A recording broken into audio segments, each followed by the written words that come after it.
नमस्कार। एक बार फिर स्वागत है सभी भावी शिक्षकगण का अपने यूट्यूब चैनल आई के हिंदी टारगेट में।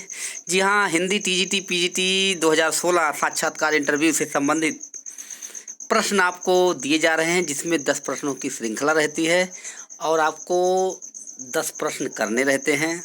सवाल हमारा जवाब भी हमारा। जी हाँ, सवाल हमारा जवाब भी हमारा में आपको 10 प्रश्न मिलेंगे, जिसमें पहले आपको सभी प्रश्नों के जवाब देंगे, फिर इसके बाद आपको 10 सवाल मिलेंगे। तो ये श्रृंखला लगातार चल रही है। भाग 65वां है, जिसमें आपका टीजीटी 16 के इंटरव्यू के लिए महत्वपूर्ण तो है ही, लेकिन 2020-21 में जो आपके होने वाली परीक्षा है, जो विज्ञप्ति आई है टीजीटी पीजीटी की ऐतिहासिक भर्ती जो आई, जिसमें 15,000 से अधिक भर्ती आई है, उसके लिए जो भी शिक्षकगण भावी शिक्षकगण जो हैं वो अगर आवेदन किए हैं तो इस चैनल के माध्यम से जुड़ सकते हैं और तैयारी में पूरी तरह से लग सकते हैं। तो इस चैनल के माध्यम से हिंदी टीजीटी पीजीटी की तैयारी करवाई जा रही है। आप लोग पूरे लगन से, मन से लग जाइए, अवश्य आपको एक सीट मिल जाएगी। पूरी तरह से आप ये किसी के मत सुनिए कि सीटें कम हैं या पैसा चलता है या मेरी तैयारी नहीं है, अरे इसमें तो होगा नहीं, ऐसी सब बात किसी का नहीं सुनना है।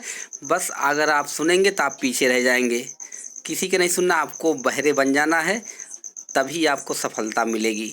ये एक समझ लीजिए एक रहस्यात्मक बात है। सब लोग कहते हैं कि पैसा चलता है, सीटें कम है, बहुत हाई मेरिट जाएगी, तो ऐसे ऐसे बातें आप लोग कह के भरमाते हैं और इसी में कुछ लोग पढ़ना बंद कर देते हैं। हमें तो आता नहीं ये सब, तो ये सब मत सोचिए। आप अपनी एक सीट बस जिम्मेदारी लीजिए, बाकी 200 कितना सीट है, 1700 1800 कोई सीट, उससे मतलब नहीं। एक सीट आप बना के चलिए दिमाग में, तो गारंटी है आपको सफलता अवश्य मिलेगी। तो इस चैनल के माध्यम से आप जुड़ जाइए, आपको सफलता दिलाने की गारंटी रहेगी। जो भी शिक्षकगण यानी भावी शिक्षकगण जुड़े हुए हैं और जो नहीं जुड़े हैं, सभी लोग जो जुड़ गए हैं चैनल को सब्सक्राइब कर लिए हैं और लाइक कर देंगे, बेल आइकन को दबा देंगे। और जो नहीं जुड़े हैं वो अगर देख रहे हैं हमारे वीडियो को तो लाइक अवश्य कर दें और सब्सक्राइब अवश्य कर लें और लाइक कर दें, ताकि आने वाले सारे वीडियोज आपको मिलते रहेंगे और इस चैनल के माध्यम से पूरी तैयारी करवाती जा रहेगी। और चलते हैं 10 प्रश्नों की श्रृंखला में, देखते हैं आज कौन से प्रश्न आपको दिए गए थे जिसका जवाब हम देंगे, फिर आपको 10 प्रश्नों की श्रृंखला देंगे। इसी तरह से आपका वीडियो चलता रहेगा जब तक आपका इंटरव्यू समाप्त नहीं होता। जब तक आप लोग की पूरी तरह से हम सबको कहीं ना कहीं सिलेक्शन दिलवा नहीं देते, तब तक पूरी तरह से हम इस वीडियो की परंपरा को बंद नहीं करेंगे, लगातार चलता रहेगा। चलिए, पहला प्रश्न क्या था? नई कविता की विशेषता क्या है? तो नई कविता की विशेषता, बहुत विशेषताएं हैं। तो आप लोग को अगर पूछा जाए कि नई कविता की विशेषता क्या, आप लोग जान रहे हैं टीजीटी पीजीटी में कैसे सवाल, पीजीटी के इंटरव्यू में कैसे पूछे जाए, तो इस तरह से आपसे छोटे छोटे प्रश्न पूछे जाएंगे। तो नई कविता की विशेषता क्या है? तो नई कविता की विशेषता है लघु मानव की प्रतिष्ठा, यानी मानव जीवन को महत्वपूर्ण बताया गया है। और दूसरा क्या है? प्रयोगों में नवीनता, यानी नए नए उपमानों का पल्लवन किया गया है। प्रयोगों में नवीनता और लघु मानवता की प्रतिष्ठा। फिर इसके बाद है क्षणवाद को महत्व दिया गया है। जीवन के प्रत्येक क्षण को यानी प्रत्येक समय को क्या दिया गया है? महत्व दिया गया है। फिर इसके है व्यंग्य प्रधान रचनाएं, इसमें व्यंग्य प्रधान रचनाएं हैं। तो ये सब नई कविता की क्या है? विशेषताएं हैं। दूसरे प्रश्न की तरफ चलते हैं। दूसरा प्रश्न क्या रखा है? किसी कवि के कविता को नुक्कड़ कविता की संज्ञा दी गई है। तो किस कवि की कविता को नुक्कड़ कविता की संज्ञा दी गई है? तो नागार्जुन को। नागार्जुन के कविता को नुक्कड़ की संज्ञा दी गई है। नागार्जुन को यात्री के नाम से जाना जाता है, ठक्कर मिश्र के नाम से जाना जाता है, ठीक है, ये आदि नाम से जाना जाता है। इनका मूल नाम था वैद्यनाथ मिश्र था। इनकी रचना मैथिल में है पत्रहीन नग्न गाछ, आप लोग जान चुके हैं।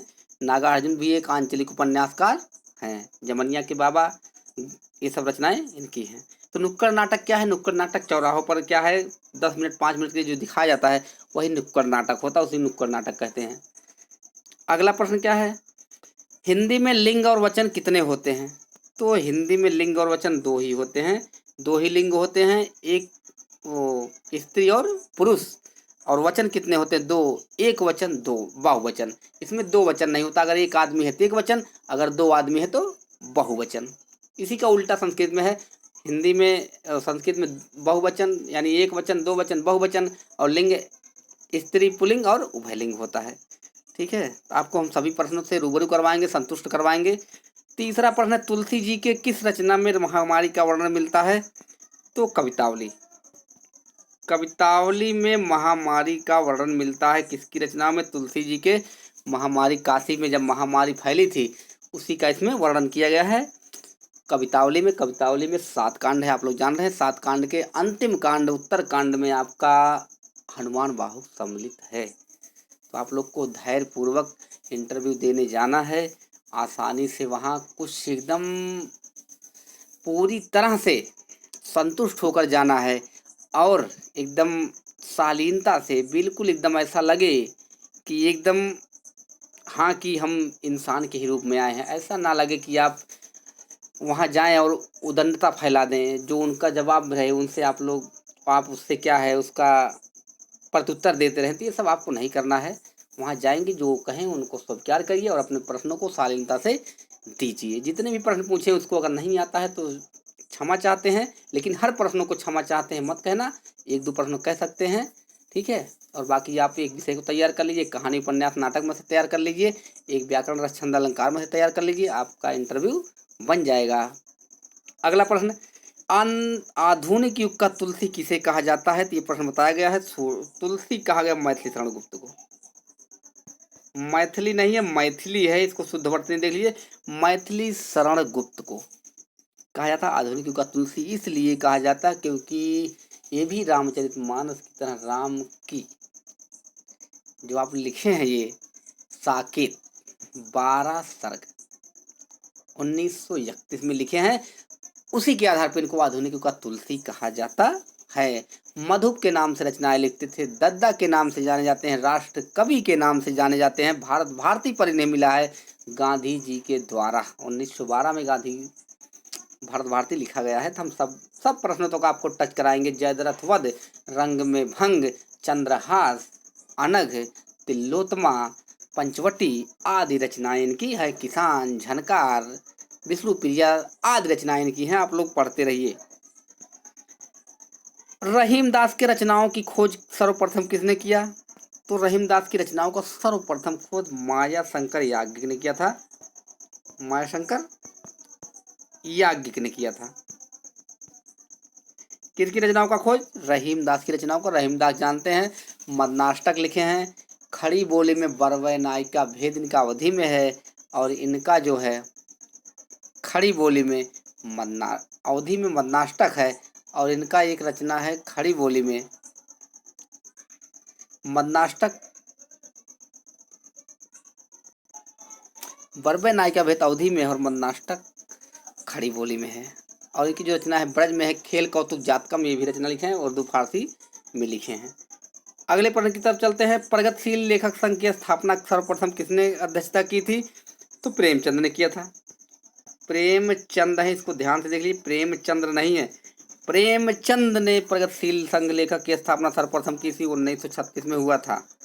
इसको जानते रहिए। सबसे पहले ये पेरिस में हुआ था, लेकिन भारत में इनके अध्यक्ष प्रेमचंद हुए।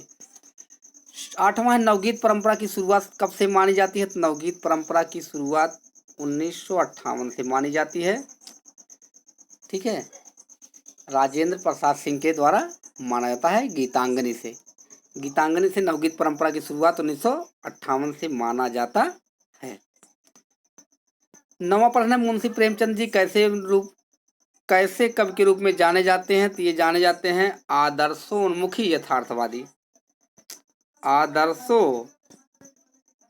आदर्शोन्मुखी यथार्थवादी। आप लोग समझ सकते हैं, हम बोल रहे हैं, आप सुन लिए, लिखा नहीं ले, लेकिन जानते रहिए। आदर्शोन्मुखी यथार्थवादी के रूप में जाने जाते हैं मुंशी प्रेमचंद। कहानी के सम्राट, उपन्यास के सम्राट मुंशी प्रेमचंद ही जाने जाते हैं। 10वां प्रश्न, कोई दलित उपन्यास बताइए। तो दलित उपन्यास आप लोग जान रहे हैं छप्पर है, जो आपका 1994 में आया है। ठीक है, तो छप्पर है। ठीक है, कस्बे के नोट्स नीलेश रघुवंशी का है, ये भी आपका है। अब आपके देखते हैं आज के 10 प्रश्न कौन कौन से हैं। तो आज का पहला प्रश्न है, सूरदास जी की गोपियाँ कैसी थी। ये बताना है कैसी थी, ये उसमें नहीं बताना है कि गोरी थी कि काली थी। ठीक है, ये उनमें उनका वो नहीं पूछा जा रहा है कि किस कलर की थी। तो कैसी थी का मतलब सूरदास की गोपियाँ कैसी थी, कि भावुक थी, कि भावुक तर्कशील थी, समाज सेविका थी, कि लोभ सेविका थी, कि चंचल थी, कैसी थी, ये बता पूछना है। उद्देश्य ये है। ठीक है, वहाँ इंटरव्यू में जाके मत कह देना कि वहाँ पूछे कि सूरदास की गोपियाँ कैसी थी, तो आप मत कह देना कि सूरदास की गोपियाँ सांवली थी या गोरी थी, तो ये नहीं बताना आपको। आपको उत्तर कल मिलेगा। कबीर और जायसी के रहस्यवाद में अंतर बताइए, आपका पीजीटी में पूछा गया है, इसलिए हम इस प्रश्न को रखे हैं। कल इसको हम बता देंगे क्या क्या अंतर है। तो जो पीजीटी में रखा गया इसलिए हम इसमें प्रश्न में रखे हैं। आप लोग बड़े परेशान हैं कि सर इसको बताइए इसको बताइए, तो हम बताएंगे अवश्य। तीसरा है साखी का अर्थ क्या है, तो इसको भी बताएंगे, साखी का अर्थ बताएंगे, साखी में कौन से पद है उसको भी आपको आपके सम्मुख हम रखेंगे। आदिकाल के अपभ्रंश साहित्य में किसको रखा गया, ये भी प्रश्न पूछा गया आपका पीजीटी में। तो आदिकाल के अपभ्रंश साहित्य में किसको किसको रखा गया आपको बताना है।